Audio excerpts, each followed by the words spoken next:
Isang mapagpalang araw po sa inyong lahat.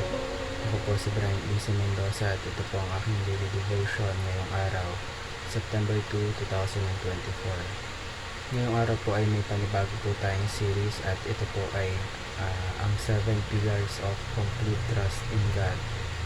Ito po yung 7 haligi natin kung bakit dapat buong buo ang pananampalataya natin sa Diyos. Trusting in God's power.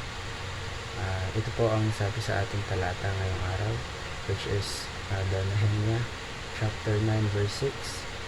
You alone are the Lord, you made the heavens, even the highest heavens, and all their starry host, the earth and all that is on it, the seas and all that is in them.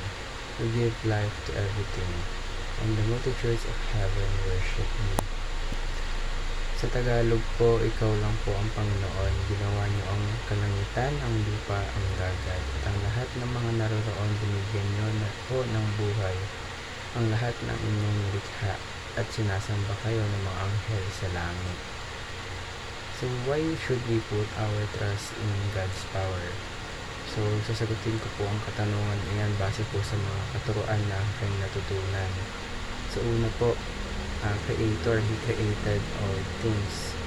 God is the one who created all things. Lahat po posible sa Diyos. Gaya nga po ng sabi sa ating talata na lahat po, gaya po ng nilikha ng Diyos, yung mundo, pati po yung mga tao, kontrolado po ng Diyos, pati po yung sa karagatan, pati yung mga isda, lahat po yan ay nilikha ng Diyos. Lahat tayo ay nilikha ng Diyos. At kung tayo ay nilikha ng Diyos, wala pong imposible sa Kanya. Kaya dapat po tayong manampalataya sa Diyos. Hindi po maikli ang kamay ng Diyos para hindi Kanya maabot. Lahat ng kailangan mo ay nasa sa Kanya.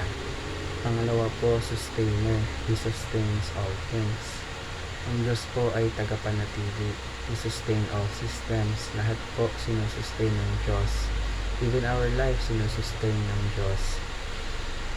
Ang Diyos po, may hawak yan ng lahat ng bagay. God created all things through Jesus Christ, at sa pamamagitan ni Jesus Christ, napapanatili ang lahat ng bagay. And lastly po is Lord, He alone deserves all worship. The more you worship God, the more you get to know Him. Habang sinasambit mo yung mga katangian ng Diyos, lalong lumalaki yung Diyos sa iyong paningin. Wala po tayong dapat ipag-alala dahil habang sumasamba tayo sa Diyos, tumiliit yung problema natin. Kaya naman po para sa ating application, una po, lagi na pong tatandaan, trust in God with whom all things are possible. Gaya po ng sabi ko kanina, sa Panginoon po walang imposible dahil siya po ang lumikha sa lahat. Natural naman po na kapag may nilikha ka, alam mo kung ano yung para sa Kanya. Tayo po ay magtiwala sa Diyos dahil alam po ng Diyos kung ano yung pinaka-best pa sa pinaka-best para sa atin. Pangalawa po, trust in God who sustain all things. At kung tayo po ay nilikha ng Diyos, ang Diyos rin po ang nagsusustain sa atin. Ang Diyos po ang nagsusustain sa lahat.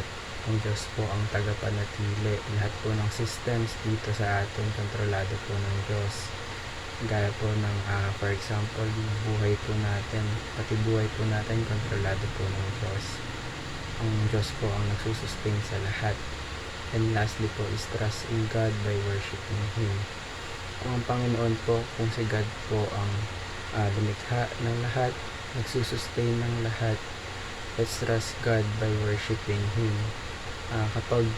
For example, kapag po sumasamba tayo sa Diyos, wini-worship natin ng Diyos, lalo pong lumiliit yung mga problema natin. Kaya kung mapapansin niyo yung mga tao po na tagasunod ng Panginoon, tahimik po yan. Alam po kasi nila na kapag may hinaharap silang problema, alam nila na andyan ang Diyos, andyan si God na gumagabay sa kanila. Kaya wag niyo pong kakalimutan na trust in God with whom all things are possible. Also trust in God who sustains all things, and lastly trust in God by worshiping Him.